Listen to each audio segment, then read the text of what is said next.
But now I'd like to shift gears if I could just a little bit, and I've done this for every trial. It's kind of my daydream of what I wish had happened, and I don't share these because, again, I kind of explained it at the front of the stream, but my goal is never to make the victims' stories about me, and I wouldn't feel comfortable sharing any of these, if they at all weren't something that the family was okay with, and I don't need to share these look, the world does not need to know my daydreams of what I wish happened enough to cause the families any hurt by maybe them not wanting these kind of basically, I rewrite the end of the story. But I feel like this family deserves it, and I don't think Paul has had 4 people now talk for him, and I'd like to speak for the family if I could. So, sit back, relax, imagine in another timeline. This this is how everything ended. Paul was not having a good night or not Paul, fuck Paul. I mean that literally and figuratively, allegedly in Minecraft, Gen Pop justice for all. Keith wasn't sleeping well. It was that stress sleep that, you're in and out, you can't quite get comfortable. He was running the day through his head, and it was all too much.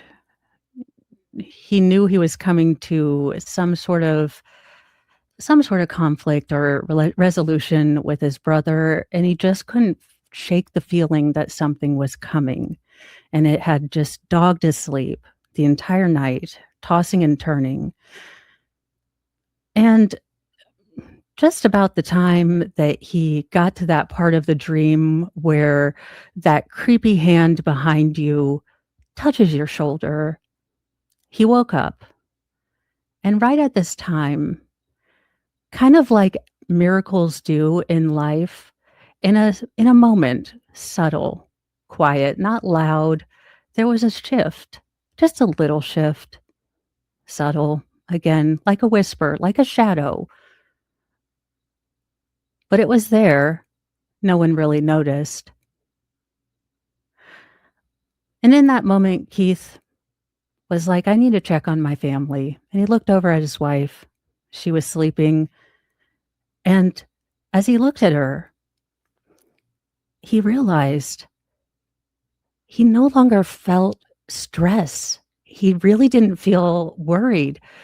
He wanted to go check on his kids like every parent wants to go check on their kids just to make sure that they can, slay the monsters in their closets and make sure they're breathing. That thing you do sometimes as parents when the kids are loud and fighting, and you just stand by their doorway and watch them sleep and remember this is why you do everything.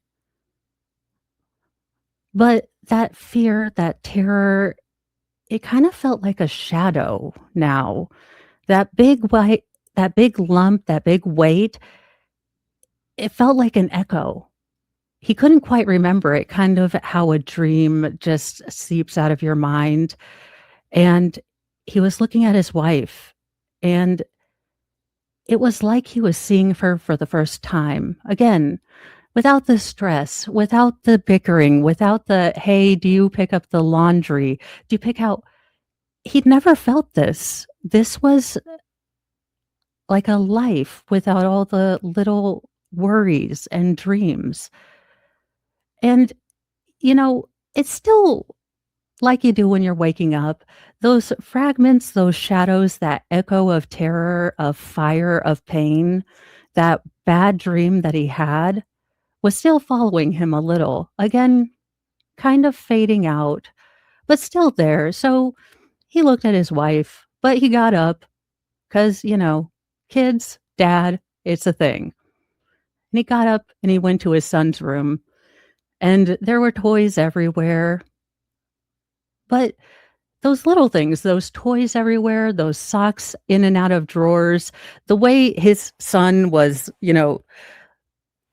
lopsided in the bed,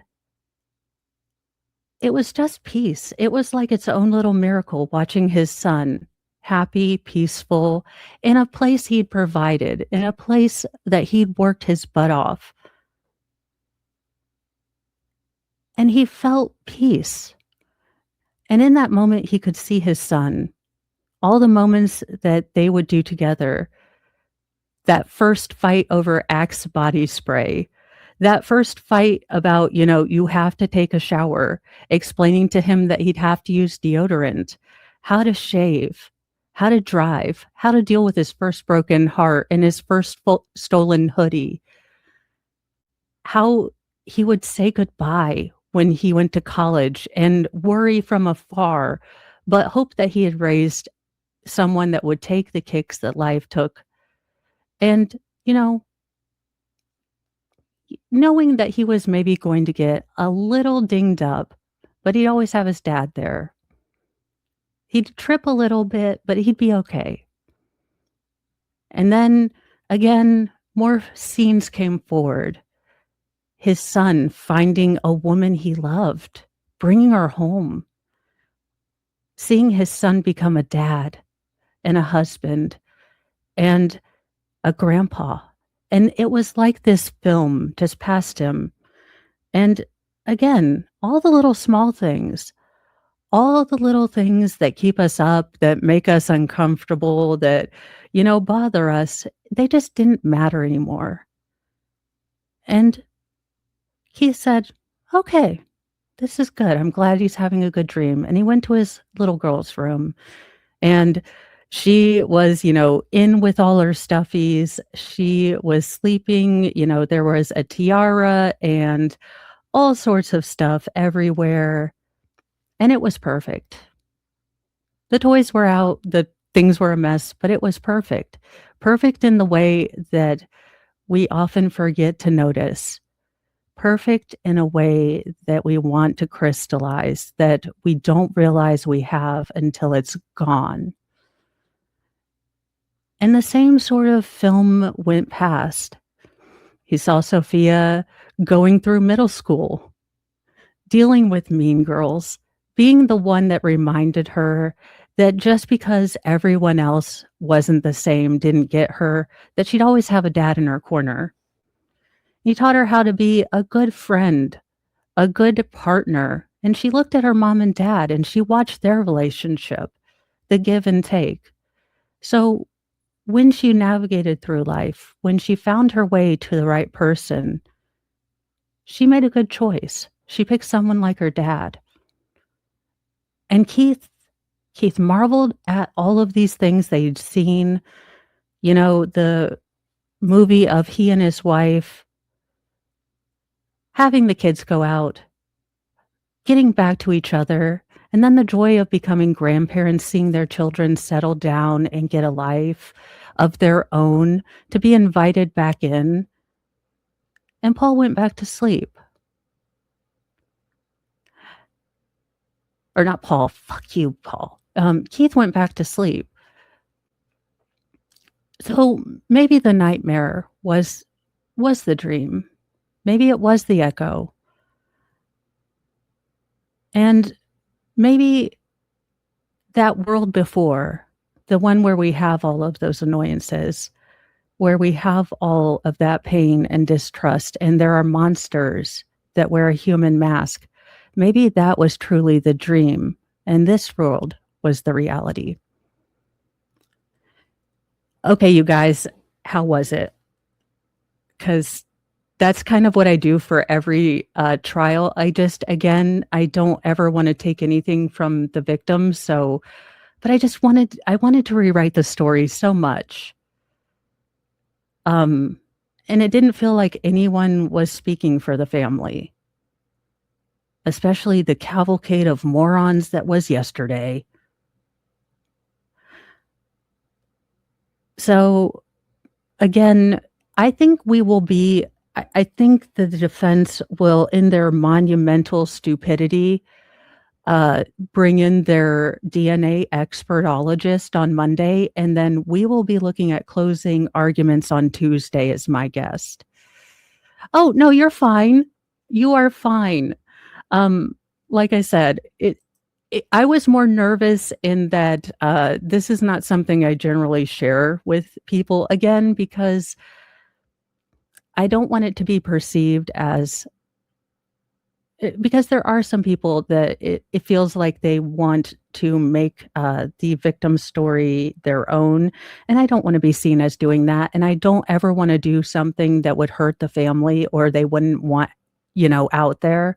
So, I've generally not put those out, but this is kind of what I do for every trial.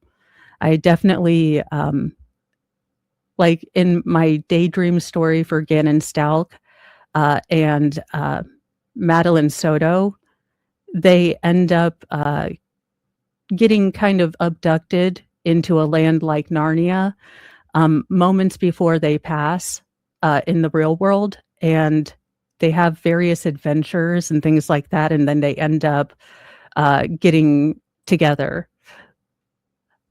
Thank you so much, Rhinestone Wow Girl. As I said, it's just something that, and again, it, on a completely other note, and again, to this, I will not address it. I will not make drama about it anymore, other than to say, um, whatever I said last night, uh, they are my words, and I do hope that, everyone in the Karen Reed sphere still treats Expert and Baker with respect. I will stand behind my own words, but they were in no way Baker or Expert, so I know that they are more into the Karen Reed stuff, and while it's perfectly okay and I stand behind my comments, I don't want it to reflect on them. So, there you go. And thank you, I need to find my pen. Where are my pens? Oh, there it is.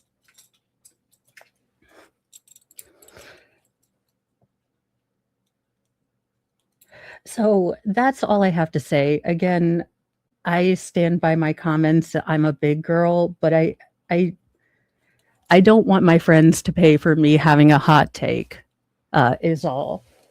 So like I said, I'm a big girl. I stand by my stand, and I just don't want it to affect either of them.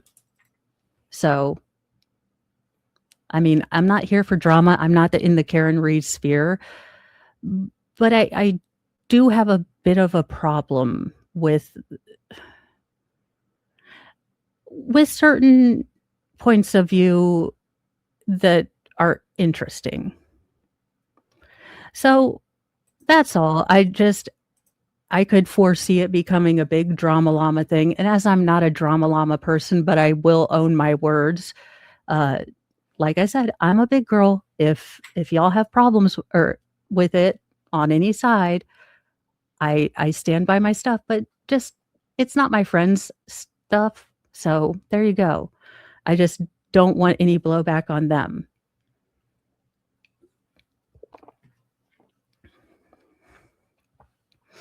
But there you go. I am probably going to break this up. This is my first kind of um, it's just the Melanie Little thing. I was trying to be more obtuse. I was trying not to talk about other creators, but here you go.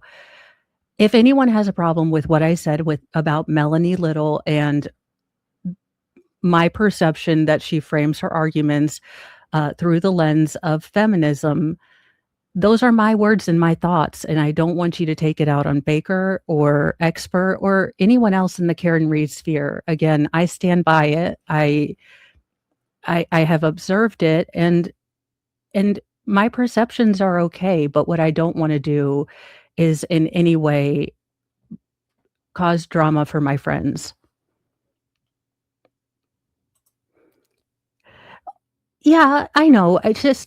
It's more that I don't ever want uh